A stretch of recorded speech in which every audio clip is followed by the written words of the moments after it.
안녕하세요. 유튜브로 주식하는 남자입니다. 오늘은 지난 영상에 이어 BBIG의 I 인터넷 부문을 살펴보려고 합니다. KRX, BBIG, K뉴딜, I에는 더존비즈온, 네이버, 카카오 세 종목을 포함하고 있는데요. 더존비즈온은 비중이 9.3%로 가장 많은 비중을 차지하고 있는 모습 보여주고 있고요. 추후 더존비즈온의 비중이 어떻게 변할지는 모르겠지만 현재 비중이 가장 높다는 점은 그만큼 가장 상승 여력이 있는 종목이라고 판단해 볼 수 있지 않을까 생각해 봅니다. 더존비즈온은 더존 ICT 그룹의 계열사로 기업용 소프트웨어 개발 및 판매 사업을 영위하는 ERP 전문 업체로 ERP, 전자금융 서비스, 모바일 솔루션, D 클라우드 서비스, 보안, 그룹웨어 등을 제공하며 기업 비즈니스 플랫폼 위아고를 정식 출시 판매하고 있는데요. 미국의 세일즈포스와 유사한 비즈니스 모델이지 않나 생각됩니다. 더존비즈온의 재물을 우선 간단히 살펴보면요. 지난 3년간 매출, 영업이익, 단기순이익이 계속해서 꾸준히 증가하는 모습 확인해 볼 수 있고요. 영업이익률도 계속해서 3년 연속 20% 이상을 유지하는 매우 좋은 모습을 보여주고 있습니다. 부채 비율은 2018년 53%에서 2019년 100%로 증가하였지만 걱정될 정도는 아니며 2020년 영업이익 25% 상승했음에도 불구하고 부채 비율은 100% 수준을 유지하고 있는 모습 보여주고 있고요. 당좌 비율도 100% 이상을 유지하고 있으며 유보율도 점차 증가해가는 좋은 모습 보여주고 있습니다. EPS, BPS 계속 증가해가고 있고요. PER은 업종 PER이 120 수준인데 반해 낮은 수준이라고 볼 수 있겠습니다. 매출 구조는 소프트웨어에서 90% 이상의 매출이 발생하고 있으며 소프트웨어의 경우 한번 개발해두면 매출은 증가하는 반면 유지 보수 비용이 적게 드므로 좋은 비즈니스 모델이라고 볼 수 있겠습니다. 확인되는 최근 보고서는 8월 11일 유진투자증권에서 발표한 보고서로 약 2개월 전의 보고서이긴 한데요. 2분기 실적 부진은 일시적 요인으로 코일9 상황 지속에도 불구하고 27분기 연속 전년 동기 대비 매출액, 영업이익 상승 기조를 유지하며 안정적인 상승을 지속하고 있으며 실적 면에서는 지속적인 클라우드 고객 증가로 클라우드 사업 매출액이 전년 동기 대비 60% 이상 증가한 것이라고 하며 하반기 및 내년 전망은 정부 비대면 서비스 바우처 지역 사업이 3분기에도 지속적 반영되며 실적 성장세를 유지할 것으로 예상하고 그 외에도 그룹웨어 매출액도 전년 동기 대비 28% 증가하며 실적 성장에 기여할 것으로 보고 있습니다. 8월 11일 발표 보고서 당시 3분기 예상 실적은 전년 동기 대비 매출, 영업이익 각각 11.4%, 38.9% 증가할 것으로 전망하며 투자 의견 바이 목표가 12만 1,000원을 유지하고 있습니다. 더존비즈온 연봉 차트를 살펴보면 2008년 12월 저점을 기록한 이후 2009년부터 성장하며 계속하여 우상향하는 모습 보여주고 있는데요. 주봉 차트상으로 보았을 때 2019년 이후 우상향하다가 2020년 코일9로 인한 일시적인 하락이 있었지만 V자 반등이 나오며 빠르게 회복하는 모습 보여주었다가 작년 9월 고점 13만 6천원을 찍고 당시 대부분의 증권사들의 목표 주가 라인이었던 13만원 부근에서 차익 실현 매물로 인한 눌림이 나왔던 것으로 생각되고요. 3월 말경의 하락은 전년 동기 대비 실적 성장을 했음에도 불구하고 정부 지원 사업 지연으로 1분기 시장 기대치를 하회하며 실망 매물로 인한 하락이 나왔던 것으로 볼 수 있겠습니다. 정부 지원 사업 지연이라는 이슈는 지원 사업이 미루어졌다는 이야기로 철회되었다는 이야기가 아니며 실적 성장에도 불구하고 이러한 일시적인 하락은 정부 지원 사업에 대한 기대감으로 다시 한번 반등의 기회가 나올 수 있다는 뜻으로 줍줍의 기회였다고 볼 수 있지 않을까 생각해 보는데요. 그 이후 굵게 표시해둔 77,200원 부근의 지지를 받은 모습 확인해 볼 수 있겠습니다.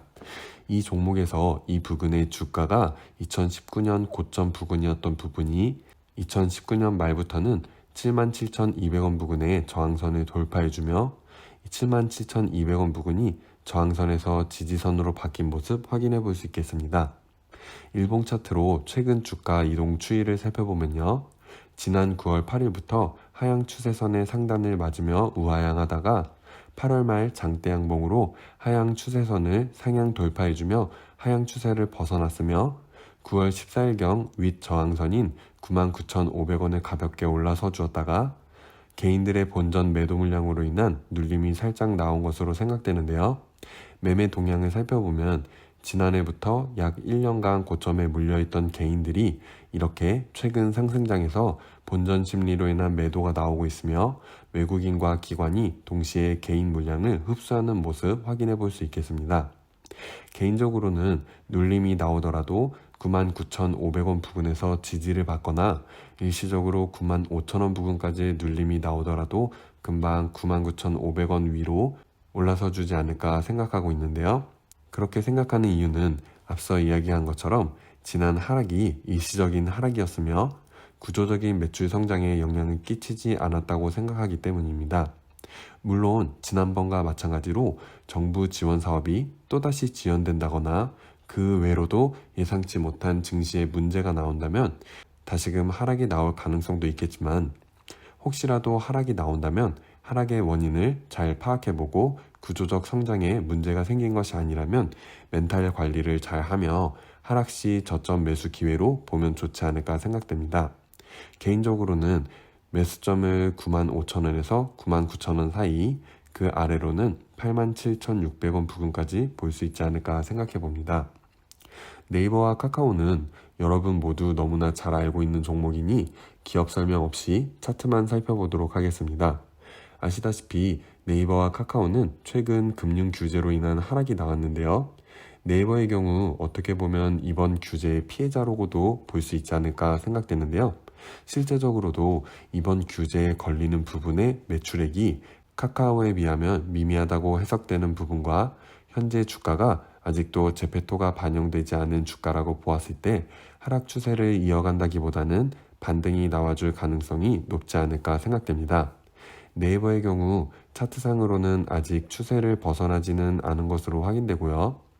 9월 24일 금요일장에서도 양봉으로 노란색 120일 장기 이평선 위로 올라와 준 모습 확인해 볼 수 있겠습니다. 혹시라도 반등 없이 하방 추세선을 이탈하여 39만 3,500원 밑으로 내려오게 된다면 가깝게는 37만 2천원, 그 아래로는 35만원, 33만 4,500원 부근까지도 볼 수 있을 거라고 생각되니 혹시라도 하방으로 내려오게 된다면 저점 매수 기회로 보는 것도 괜찮지 않을까 생각해 봅니다.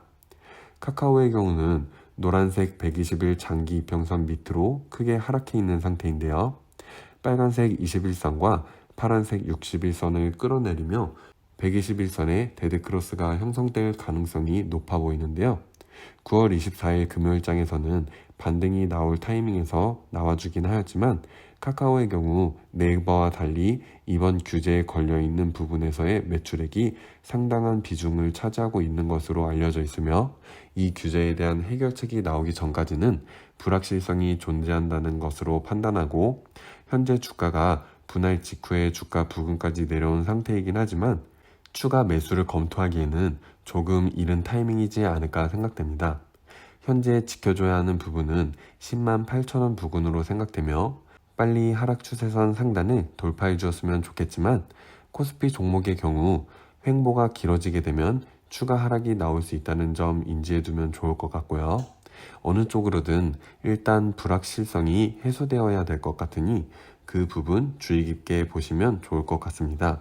카카오의 경우 반등이 나와줘야 하는 부근에 있긴 하므로 단타로 12만 5천원에서 13만원 부근까지 볼 수도 있지 않을까 생각해 보지만 저는 개인적으로는 위험한 투자 방식을 선호하지 않으므로 현재로서는 따로 매수점을 잡아보지 않도록 하겠습니다.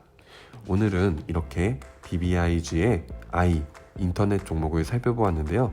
도움이 되셨다면 구독, 좋아요 부탁드리고요. 혹시 궁금한 점 있으시면 댓글로 남겨주세요. 다음 주도 한 주 잘 보내시고 그럼 다음 영상에서 또 만나요. 안녕.